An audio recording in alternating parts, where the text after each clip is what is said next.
Assalamualaikum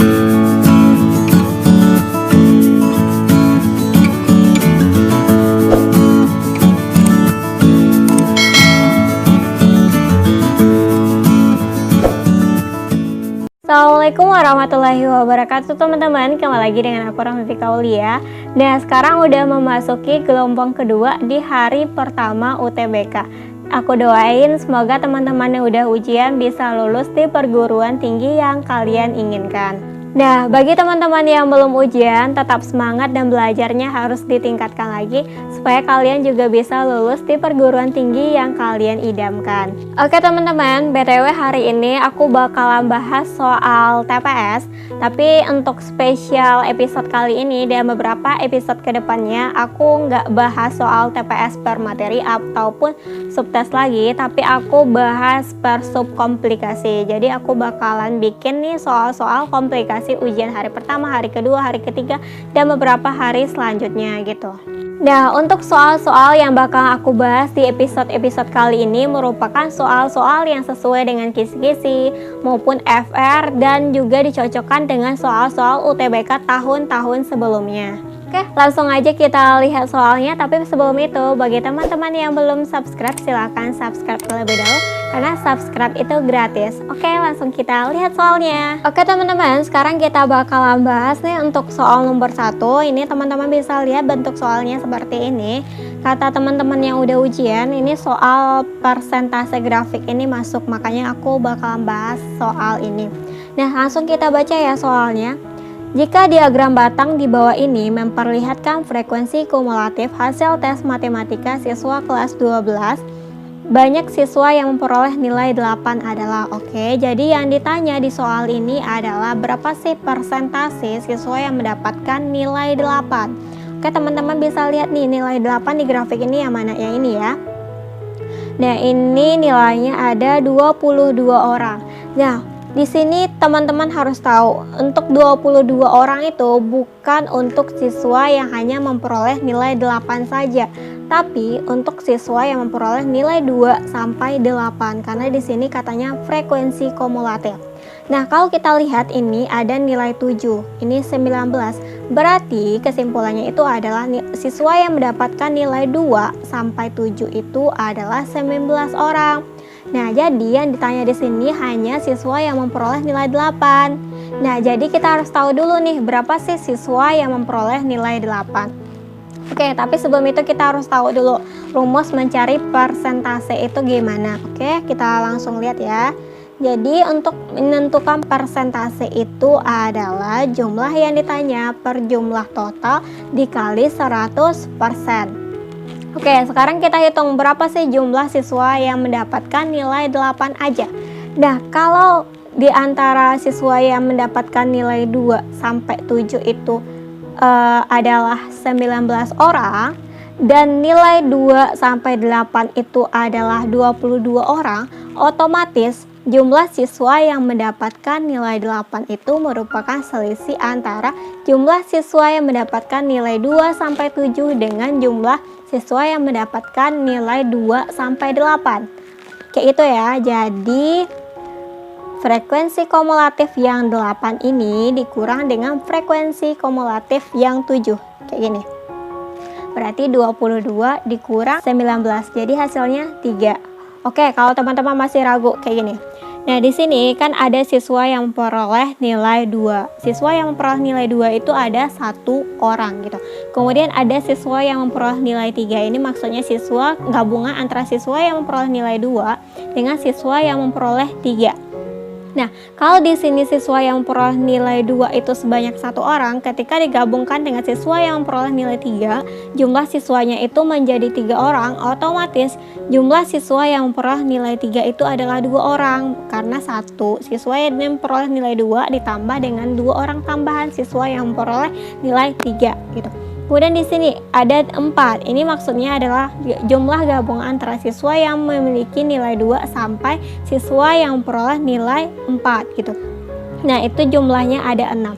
Nah, kalau siswa yang memperoleh nilai 2 sampai 3 itu ada 3 orang, ketika digabungkan dengan siswa yang memperoleh nilai 4 itu jadinya itu adalah 6 orang, otomatis siswa yang peroleh nilai 4 itu adalah 3 orang, kayak gitu ya maksudnya. Nah sekarang kita lanjut nih untuk bahas soalnya. Tadi kan kita udah dapat nih siswa yang memperoleh nilai 8 saja itu adalah jumlahnya 3 orang.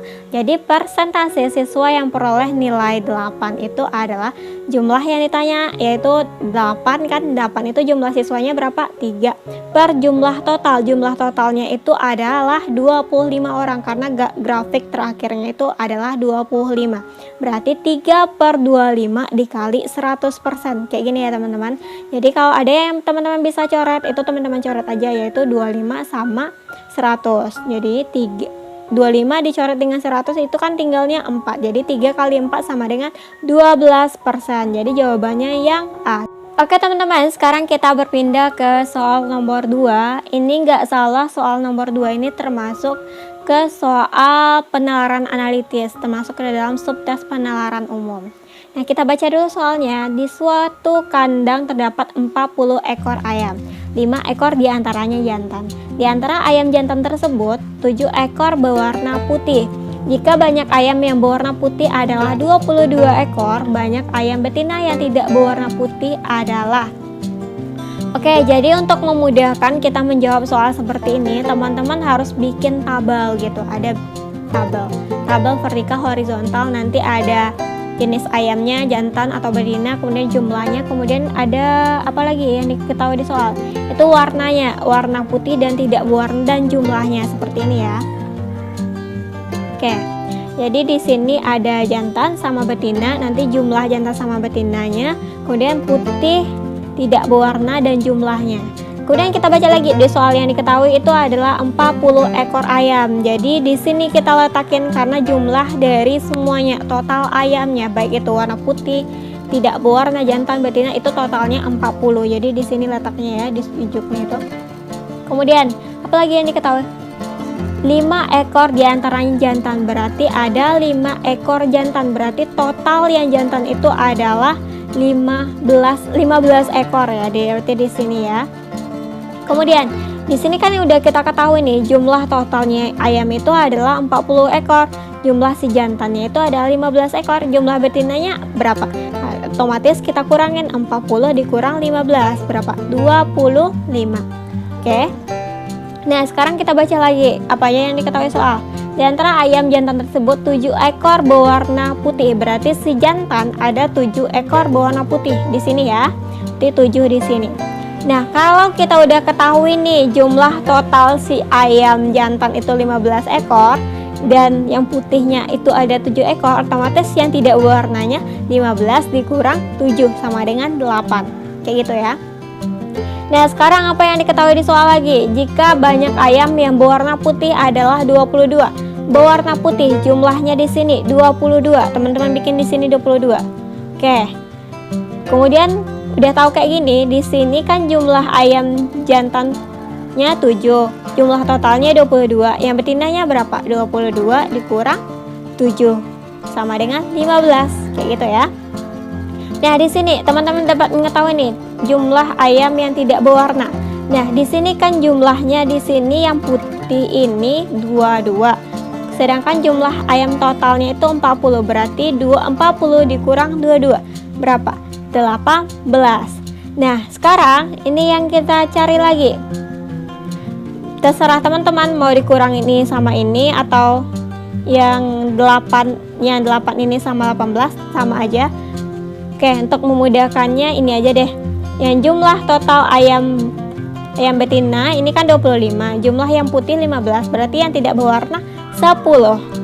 Oke, udah semua terisi tabelnya. Sekarang kita baca apa yang ditanya di soal. Banyak ayam betina yang tidak berwarna putih. Oke, jadi yang ini ya yang tanya. Jadi jawabannya yang 10. Oke teman-teman, sekarang kita berpindah ke soal nomor 3. Kita baca dulu soalnya. Jika 3A dikurang C sama dengan 3B dan A kurang B sama dengan 4, maka C sama dengan berapa? Oke, sekarang kita bikin dulu diketahuinya. Berarti 3A dikurang C sama dengan 3B, A kurang B sama dengan 4. Oke, yang ditanya itu adalah yang C.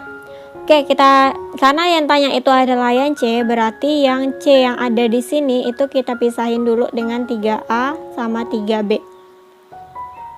Oke, C sama dengan 3A dikurang 3B gitu. Karena yang tanya itu adalah C, berarti C-nya sama dengan berapa gitu.